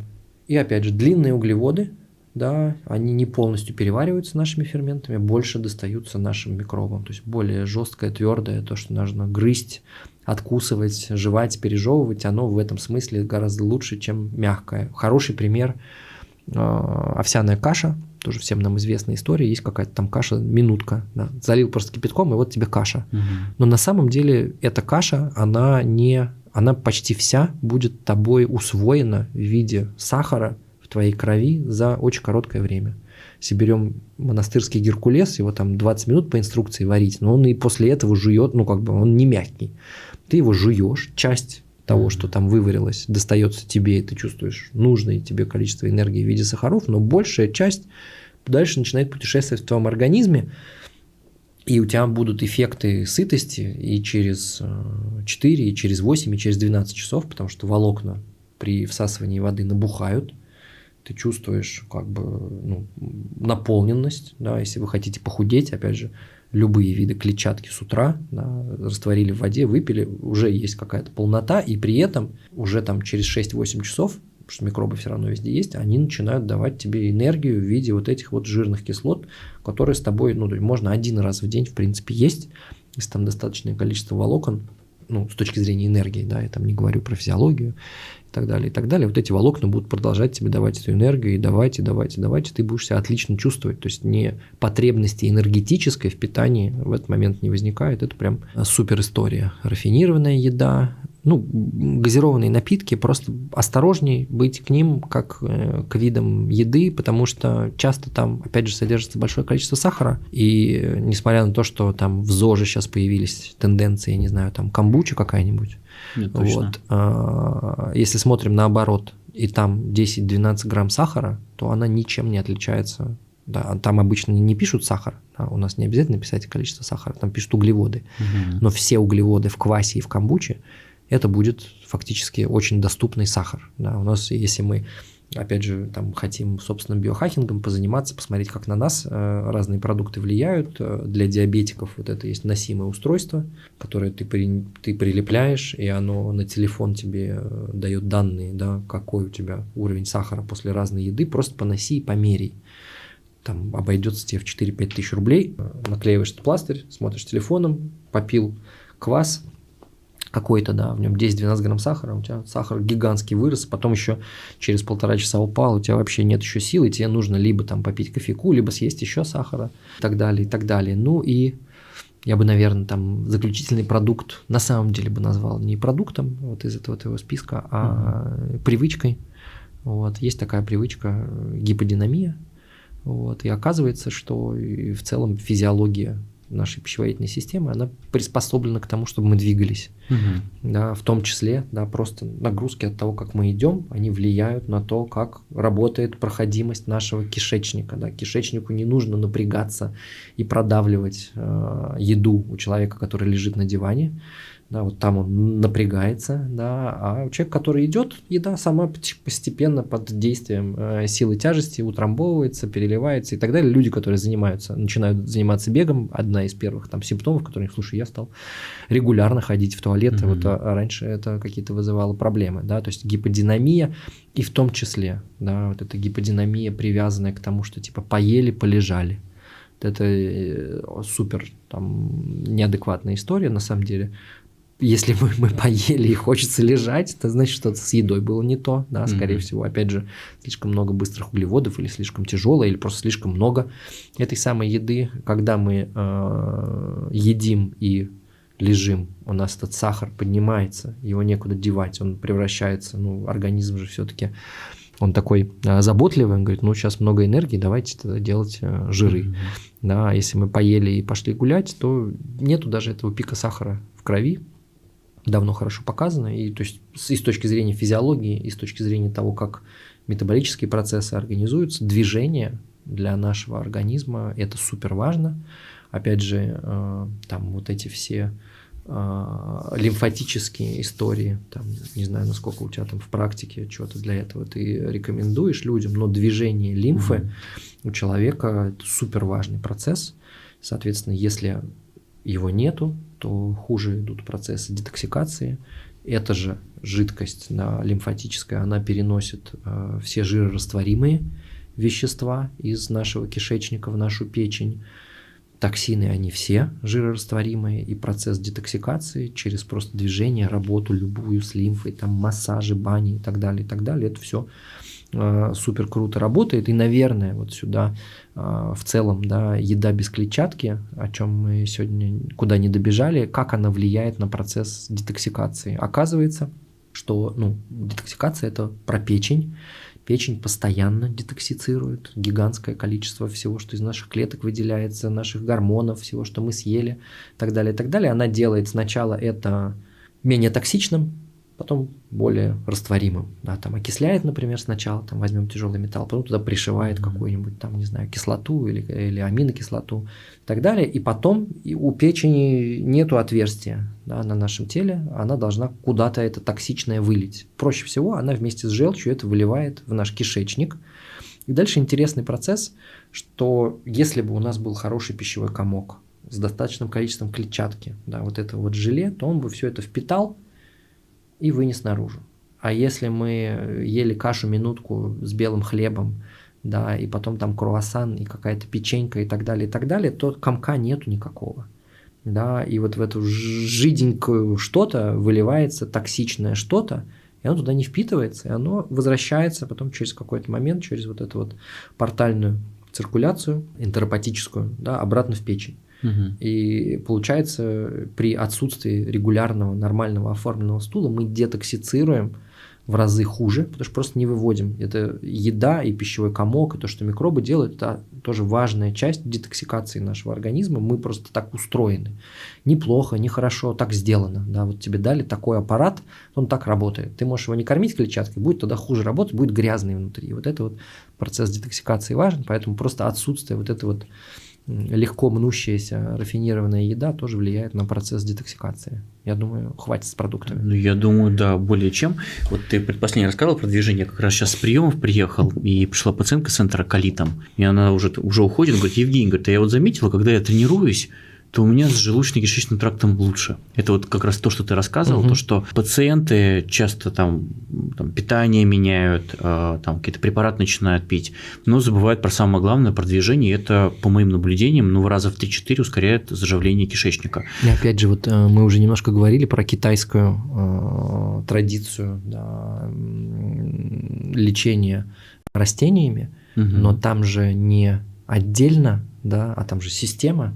И в этой системе цигун, у которого самое базовое упражнение, это ты просто так трясешься, и все это, когда кожа, слои все и так далее, и органы и так далее, все это влияет на, движение этой лимфы, или возьмем там дыхательные йоговские упражнения, да, они на самом деле, кроме того, что там с процессами гипоксии работают в нашем организме, они на самом деле очень сильно направлены на массаж внутренних органов за счет работы диафрагмы и пресса. Да, вот это самое простое там упражнение, известное для там, улучшения всех метаболических процессов, снижения там, выпуклости живота и так далее. Вакуум, что он делает? Он фактически нажимает на все наши органы, и пищеварительные, и печень, они все как губка. И как только мы активно начинаем двигаться и так далее, мы гораздо лучше из них просто физически за счет движения получаем все их те самые соки.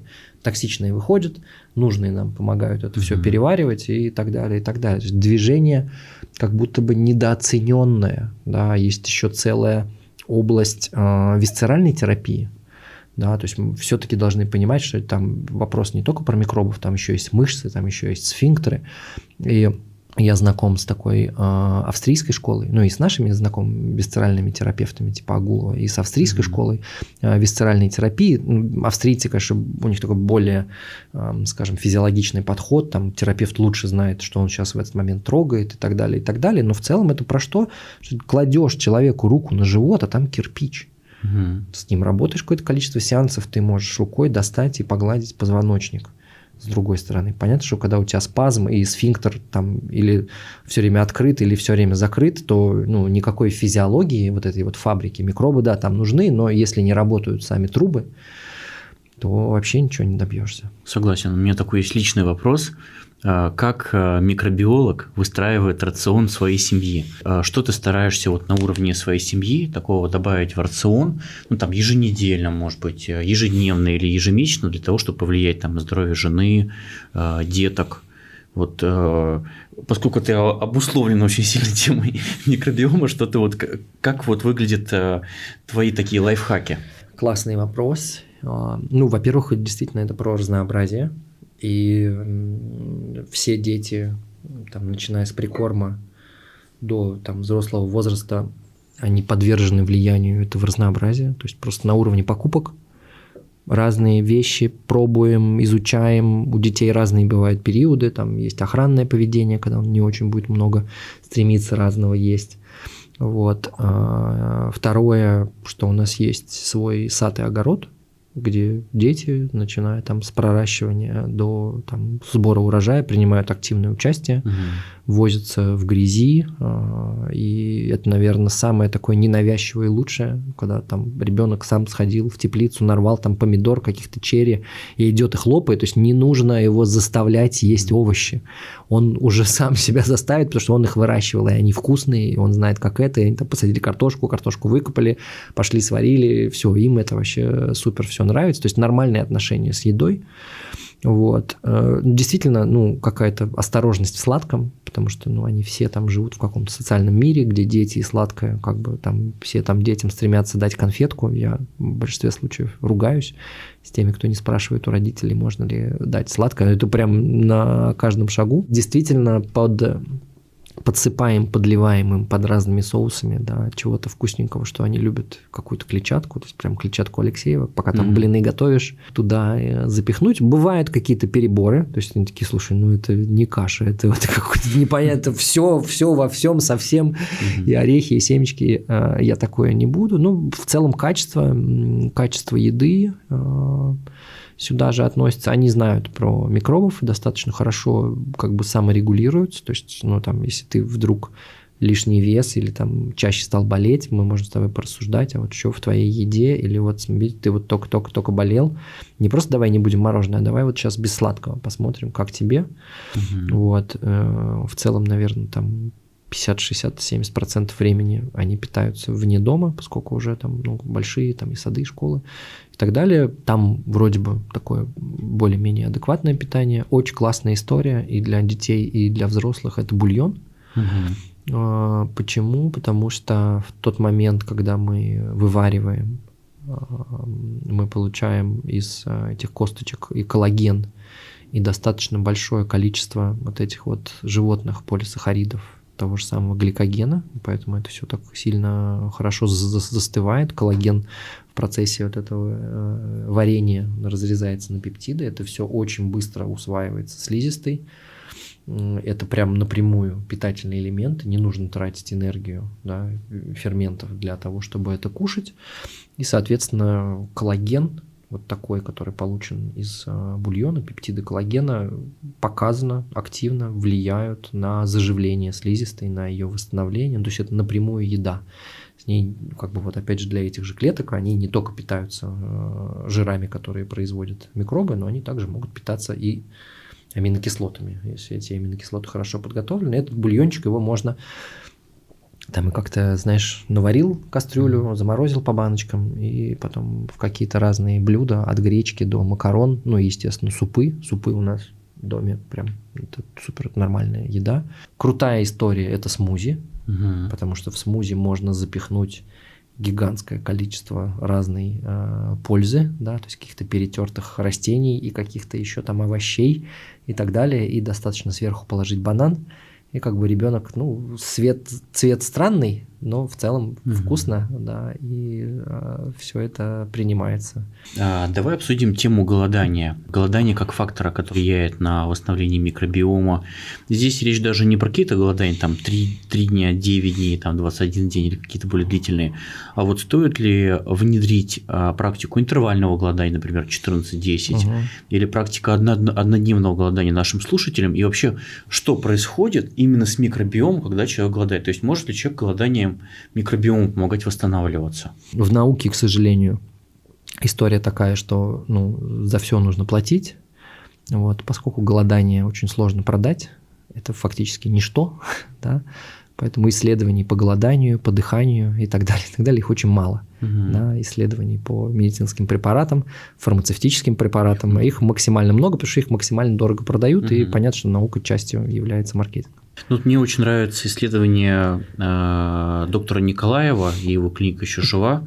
Вот он тоже, как мог, на то время изучал влияние голодания на организм, и тоже очень интересное наблюдение по кишечнику есть. Я тоже использовал голодание для пациентов, у кого были воспалительные процессы, и это реально работает, но я обычно назначение делаю голодание с травами, как это еще там делал мой учитель, фитотерапевт известный, такое голодание на травах, без меда, то есть без углеводов. В смысле, отвары? Да, просто отвары трав специальных противовоспалительных, и у человека быстро восстановится кишечник. Еще бы, знаешь, что бы хотел бы обсудить. Вот ты рассказывал про очень интересный эксперимент с диабетиками и влияние кишечника на когнитивные способности. И сейчас уже существует большое количество книг, там «Кишечник, второй мозг», уже очень много исследований на эту тему, но я хотел бы, чтобы ты чуть поподробнее рассказал, как вот микробиом влияет на нашу когнитивную составляющую, на работу нашего мозга, потому что многие люди, там, например, занимают какие-то высокие посты или бизнесом занимаются, и тот человек, который работает сам на себя, у него достаточно высокий уровень ответственности, соответственно, как бы такой человек со временем поймет, что от его состояния очень много всего зависит. И человек рано или поздно приходит к идее здоровья, к идее правильного питания для того, чтобы быть в ресурсе. Вот можешь чуть побольше раскрыть вот эту физиологию взаимосвязи микробиома и там, нашего когнитивного состояния, эмоционального состояния? Здесь все работает через 3 механизма. Первый – это нейромедиаторы, то есть вещества, которые напрямую находятся в синапсе, в контакте между 2 клетками, которые проводят сигнал, и микробиом влияет на уровни, количество, качество этих нейромедиаторов. Второе – это гормональная составляющая, то есть нейрогормональная составляющая. Микробы напрямую могут производить, либо влиять на то, как производятся пептидные гормоны и непептидные гормоны, которые влияют на некоторые наши поведенческие истории. И третье – это вот прям чисто электрическая составляющая. Да, из нашего мозга выходит самый длинный, да, отросток, вагус, который большинство окончаний – это нерв, который собирает информацию с внутренних органов и передает им информацию. Вот. 80% его отростков собирают информацию, и из этих 80% большая часть собирает информацию из кишечника. Вот, то есть, возвращаясь к нашей модели, где вот там слизь, еда, микробы, слизь, стенка, чего там еще, иммунная система, вот за иммунной системой еще подведены нервные окончания, которые соединены с специфическими клетками, и эти специфические клетки на поверхности нашего кишечника, интерохромофильные клетки, они могут преобразовывать химический сигнал в электрический сигнал, и тогда в мозг идет информация. Вот начнем, наверное, с этого, а потом и немножко про гормоны, и про нейромедиаторы, тем более мы про них уже говорили.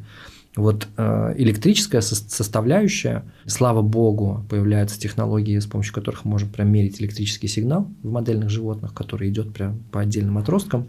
Если мы модельным животным начинаем давать глюкозу, уже идет сигнал, что глюкоза поступила. Да, мы понимаем, как. Да, что вот через этот отросток химический сигнал глюкозы преобразуется в электрический, пошел сигнал. Если мы на слизистую модельного животного посадим патогена, еще нету иммунной реакции, в мозг уже идет сигнал тревоги. То есть мы обнаружили по каким-то отдельным метаболитам и так далее, что кто-то плохой начал жить, и в мозг идет сигнал тревоги, и мы воспринимаем это более того, как тревожность. Да, вот все тревожные состояния, которые сейчас уже официально признаны симптомом, они при различных там синдромах раздраженного кишечника просто самый частый сопутствующий симптом. Это как раз что такое? Это большое количество сигналов из кишечника идет в мозг, что что-то не так, поменяй. Человек пытается поменять что-то в своей жизни, там телефон, не знаю, машину, город, мужа, жену, а надо поменять, на самом деле, питание ему, да, как-то заботу о своих микробах. И наоборот, когда мы сажаем туда какой-то пробиотический штамм, не так быстро, кстати, как с патогенным штаммом, да, но там минут через 40 приходит сигнал, что у тебя, например, слизистый кто-то хороший, все хорошо. И фактически, как бы, если развернуть эту аналогию, то как будто бы вся слизистая – это такой огромный рояль, да, на каждом квадратном, сейчас не вспомню, то ли миллиметре, то ли сантиметре, есть этот отросток, считывающий один сигнал. Да, то есть ко всему нашему кишечнику подключены провода, которые считывают это все. И вот на этом рояле наши микробы, благодаря нашей еде, играют какую-то мелодию для мозга. И эти все сигналы мы постоянно обрабатываем. Да? Ну, и это можно сделать как какую-то классную симфонию, благодаря хорошей еде, процессам и так далее, либо как какую-то, ну, там, ужасную какофонию, и мы себя будем чувствовать плохо. Да, ну, тревожность и депрессия на сегодняшний момент как вот вещи, которые точно можно делать, изменять с помощью кишечника, это мы уже понимаем. Шизофрения в том числе, потому что там часто сопутствующие наблюдаются расстройства с кишечником и так далее, можно, по-видимому, купировать. Да? То есть, почему я говорю про болезни, потому что это самые яркие проявления, которые легко исследовать, там сильные симптомы, не сильные, но похоже, что для обычного человека правильные сигналы электрические, которые идут из мозга, а также, кстати, вагус регулирует состояние сна, отдохновения и так далее, и так далее. У нас наши там советские физиологи сна тоже очень много говорили про этот вагус. То есть мы можем нормализовать свою нервную систему. Вагус также отвечает за переключение из режима бей-беги, да, за включение парасимпатической системы. Очень важен его тонус, да, как такой фактор нашей стрессоустойчивости. То есть если мы хотим, чтобы наш вагус был в тонусе, мозг не получал сигналов тревожности, нужно позаботиться о том, что вообще находится вблизи нашей слизистой. То есть максимально развить свою трудоспособность в этом смысле. Это просто максимальная аккуратность, осторожность с точки зрения того, что мы поглощаем. Да? Не только аудиально-визуально, но и вот так вот внутренне через рот. Гормональные сигналы, ну, наверное, самые там мощные для нас – это сигналы сытости, которые идут из кишечника, самые известные. И с одной стороны, опять же, механорецепторы за счет просто расширения кишечника, когда мы едим клетчатку, могут создать у нас чувство сытости, ну, достаточное, не переевшести, да, а вот такое удовольствие, да, когда мы не думаем о голоде, там появилось чувство голода, мы съели там что-то с клетчаткой, клетчатка раздулась в кишечнике, механические рецепторы создают гормон, который идет в мозг и дает чувство сытости, и мы как бы все, мы довольны, у нас все хорошо, да, там издавна люди ведут переговоры за едой, используя этот механизм, люди, ну, как бы более, дружелюбные, более склонные соглашаться, да, мужчины тоже ведут сначала женщину в ресторан, потом уже она поела, они достают кольцо, и она вот такая сытенькая, под влиянием этих вот гормонов микробных, да, ну, микробы помогают их производить, собственно, соглашается выйти замуж. Но и тоже базовые гормоны половые, тоже связаны с микробиомом, по-видимому. Вот я там пока в исследовании не очень закопался и с практиками не сильно на эту тему общался, но вот это вот интересные женские гормональные нарушения, они могут быть связаны отчасти с процессом детоксикации половых гормонов, то есть они тоже должны, у женщины гормоны колеблются, собственно, в течение месяца туда-сюда, вот, и недовыведение одних гормонов, да, из-за того, что, опять же, нету стула, будет приводить к тому, что гормональный цикл будет сбиваться, да, и опять же, если у вас там изменился цикл, да, или как-то плавает, что говорит в первую очередь о нарушениях, а при этом нету стула, да, то давайте разберемся с кишечником и посмотрим, не починится ли оно само, да, здесь не нужно сразу бежать делать какую-то там гормонозаместительную терапию и так далее. У мужчин такого сильного влияния на это нету, но у мужчин жировая ткань, да, излишняя жировая ткань тоже в любом случае влияет на гормональный статус. А, допустим, вот то, про что мы сегодня не поговорили, про жировую ткань как депо для накопления токсинов. То есть вот это наша слизистая. Когда она проницаемая, то количество токсинов микробного происхождения в кровотоке в разы повышается. Печень может не справляться с этим. Да, и вот там сегодняшняя эпидемия неалкогольного жирового гепатоза. Это точно. Вот, как бы свидетельствует об этом, да, то есть он пищевой фактически, да, гепатоз. У нас есть алкогольный цирроз, а есть пищевой цирроз. Мы что-то не так едим, что слишком много токсинов, но перед тем, как это происходит, да, перед тем, как жировые прослойки появляются в печени, организм пытается эти жирорастворимые токсины куда-то спрятать, он прячет их в жировую ткань. Это все влияет на, там, в том числе, гормональный фон, который там для мужчин либо он бежит, побеждает, достигает, что-то делает, либо он лежит на диване, смотрит телевизор, пьет пиво. Это вот разный уровень того самого тестостерона. И то, про что мы говорили, нейромедиаторы, вот гамма-аминомасляная кислота, один из примеров. Другой пример – это серотонин, да, который отвечает за счастье, радость, удовольствие. Депо серотонина оказывается вокруг кишечника. В стенках кишечника есть клетки, которые производят серотонин. В зависимости от микробного окружения, оказывается, они могут производить больше серотонина и меньше серотонина. Этот серотонин напрямую в мозг не попадает, он не может пройти гематоэнцефалический барьер, но его прекурсоры попадают, да, то есть там соответствующие аминокислоты, тирозин, да, и либо он так влияет на действие, на работу, да, вот здесь висцеральной нервной системы, что мы себя либо там чувствуем застрессованными, опять же, не можем переключиться из состояния бей-беги, вагус не работает, ему не хватает серотонина, либо нормально работаем. А серотонин, интересный тоже, он нужен кишечнику для того, чтобы включать мотильность. Да, то есть подвижность кишечника регулируется как раз уровнем серотонина.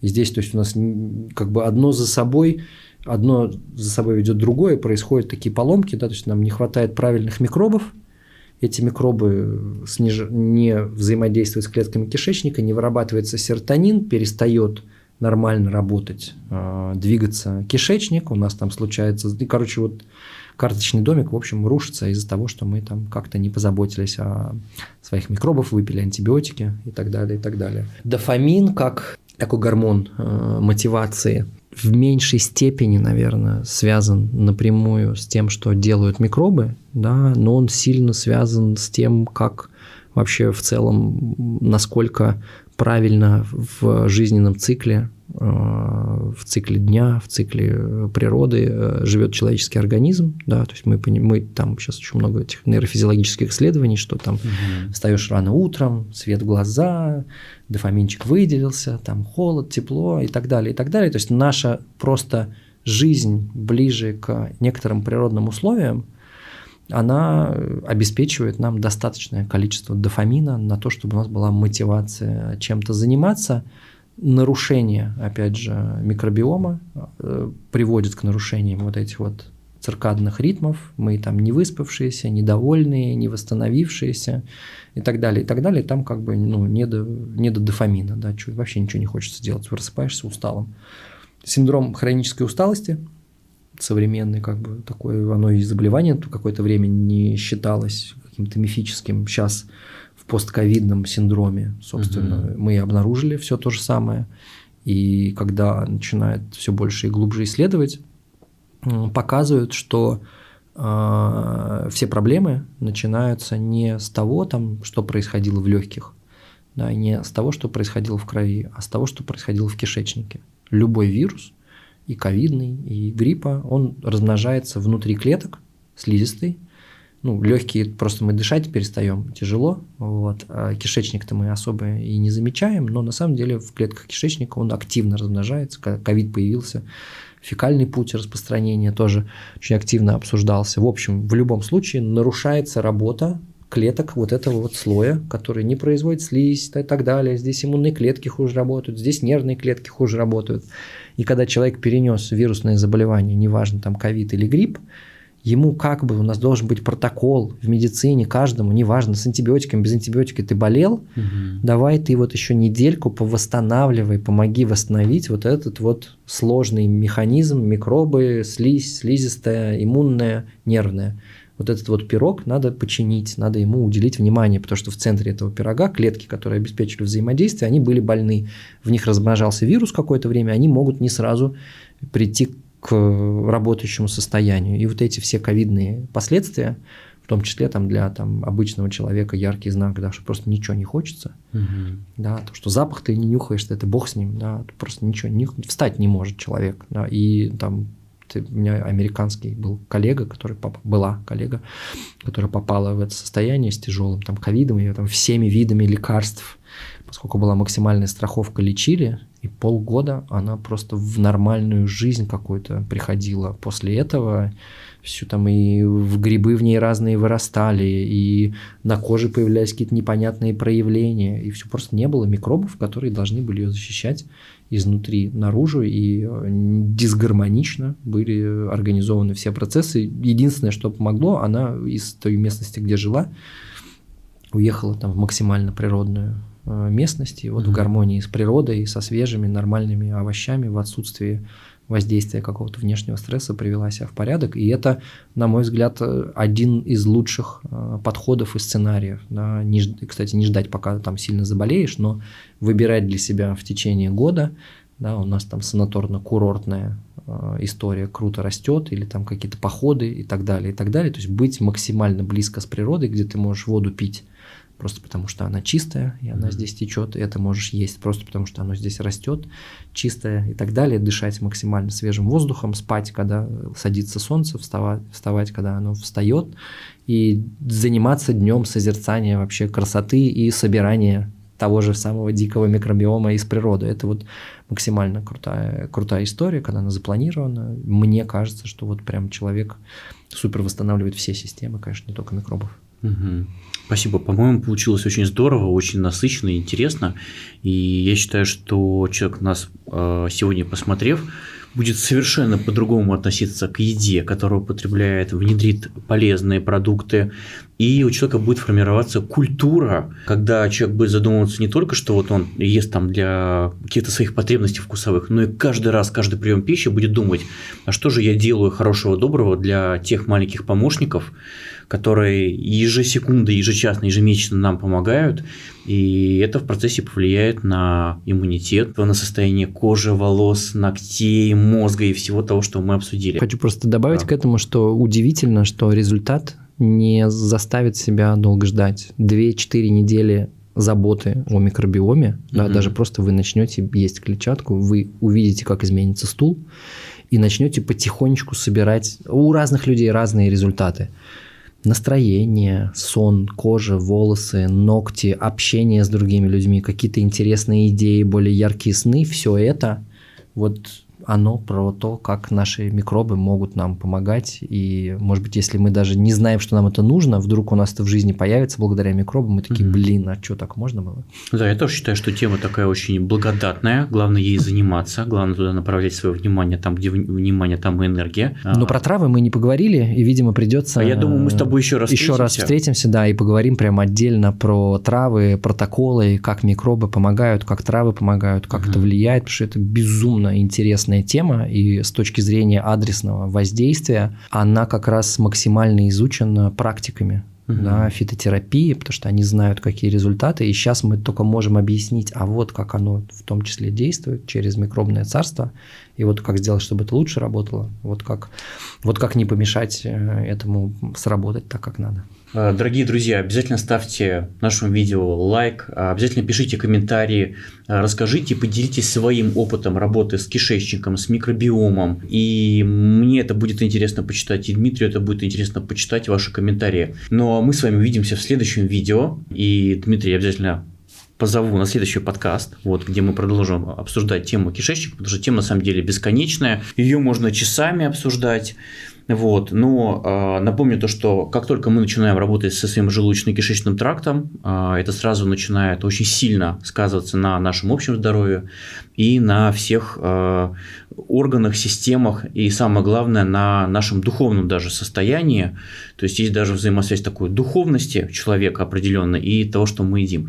Но я думаю, мы с тобой в следующий раз это тоже обсудим. Друзья, благодарю вас. Всем пока-пока.